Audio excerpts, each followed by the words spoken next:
Okay, Manny. So we are here. This is basically a very special video we're going to do real quick. Very special.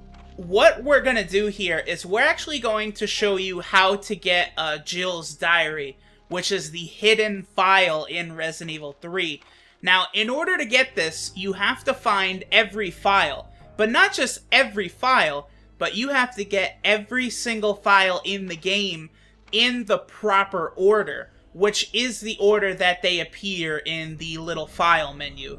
So what we're going to be doing here is I'm going to go through the whole... I went through the whole game, had that infinite ammo rocket launcher from the Mercenaries, and... Be sure to check that video out, too. Yeah, and basically we're able to get Jill's diary here. Because Resident Evil 3 is incredibly short. I think only... The first Resident Evil, I think, is actually a little shorter than it. Right. But, especially when you've got something like this infinite ammo rocket launcher, like, you are able to just, boom, right through the game. Because a lot of the game is designed around Nemesis chasing you and whatnot. Right. But if every single time you see him, you just blast him away, like, then the game goes by so quickly. Yep, and a lot of these files, like, they are spread out quite a bit. Like, in other Resident Evils, usually you'll get just a couple isolated spots in the game that has several files in the same room. But it's not quite like that here in RE3. Most of the files are actually, you know, spread out. There's one in several different rooms. So... how many total are there? There's 30 files. 30, including the special one of her, or no? No, when you get the 30th file, as long as you got them all in order, the very first file will transform into Jill's diary. We'll see it in a minute here. Also, the other thing that's very important to, for me to tell you guys is, you notice how when I pick the file up, I move all the way over to exit, and then I press the exit. Yeah. You have to do that for it to count that you read it.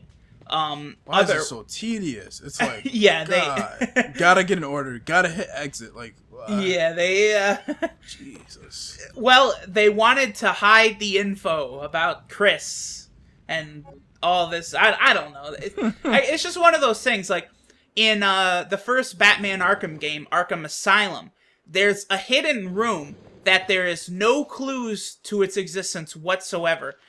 You know how you normally put the detective mode on and you could see if a wall is explodable? Right. Well, in this hidden spot, detective mode doesn't show you anything.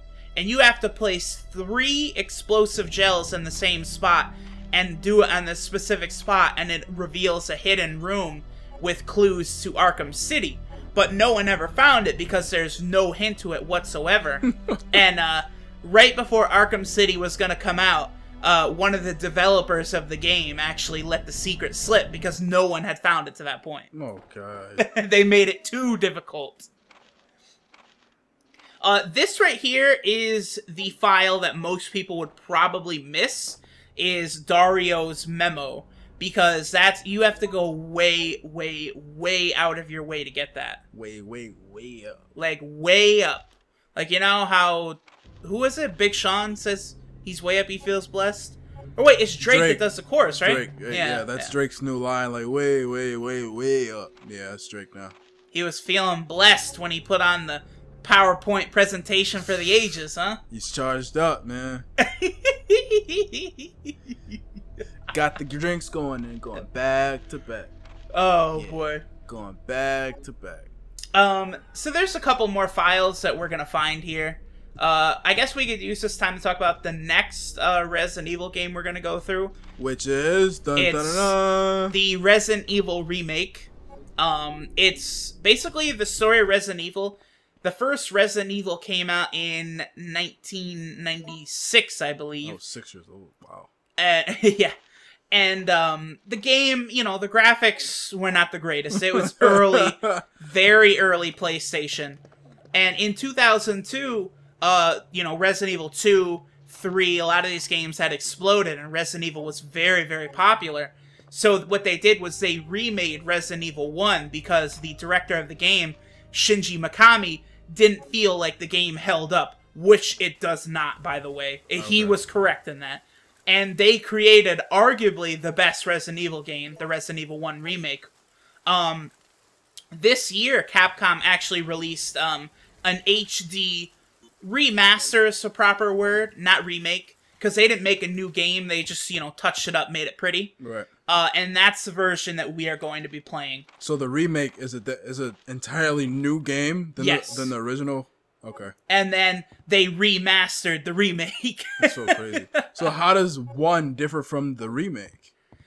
There actually are quite a few things. As we're going through the game, I'll tell you all the different differences. What? You gonna leave a people like on a cliffhanger like that? Come on, man. Well, we gotta save it for when we're going through, so I can have the, you know, the visuals help my story. Real quick, these two files, the manager's diary, then the security manual, this is another spot that'll trip people up, because if you go the canon ending of jumping off, you actually have to avoid getting that file in the water sample room. Go get the manager's diary, then come back down. Okay. And here we go. This is the 30th and final file. This is talking about the U.S. Army. They show up with this fucking laser cannon. Laser. And here we go. Boom. The first one, notice, is now Jill's diary. We have all of them. And so now let's check out what Jill's diary is here to tell us. The moment you've been waiting for, folks. Here it is. Now, Jill is actually one of the two main characters in the Resident Evil 1 remake that we'll be controlling as well. Here she's talking about 2 weeks have passed since Resident Evil 1. Okay. And yeah, many of her teammates die, that's no joke, in brutal ways, and right in front of her too. Hey, that's in a couple days, August 13th. Yes! That's what's up. Chris, this is the second Resident Evil game we've gone through. We haven't seen Chris yet, but we will. Chris is an interesting character. In later Resident Evils, his biceps become bigger than your entire body. What? He's basically able to bench like 800 pounds. Can't Batman do like 1,000? Yeah. Chris is... Well, funny enough, the voice actor for Chris Redfield in Resident Evil 5 and 6 is the same voice actor they used for Batman in Arkham Origins. Ah. So, hey, you're on to something there. I think I... Very good. Yeah. Can't slip anything past your sharp mind. Yeah. You didn't even know that, but you could still sense it out. Here's a reference. It said G. That's a reference to the G virus in RE2. Because what they're doing is they're trying to link all the games together a little more subtly. Okay. Rather than just, you know, like, Jill running through the city, she looks to her right. Oh, hey, what's up, Leon? And then just, like, keeps running or something. Barry, this is another character that you're going to get to know soon. He is a fan favorite, mostly because of his terrible voice acting in the original Resident Evil. Okay. Raccoon City. It's really effective, especially against living things. He's our old partner, you know. Are we gonna see him eventually? Yeah, in the most recent Resident Evil game, Barry's actually the main character. Ah. Resident Evil Revelations 2, but that's gonna be way down the line. Way down.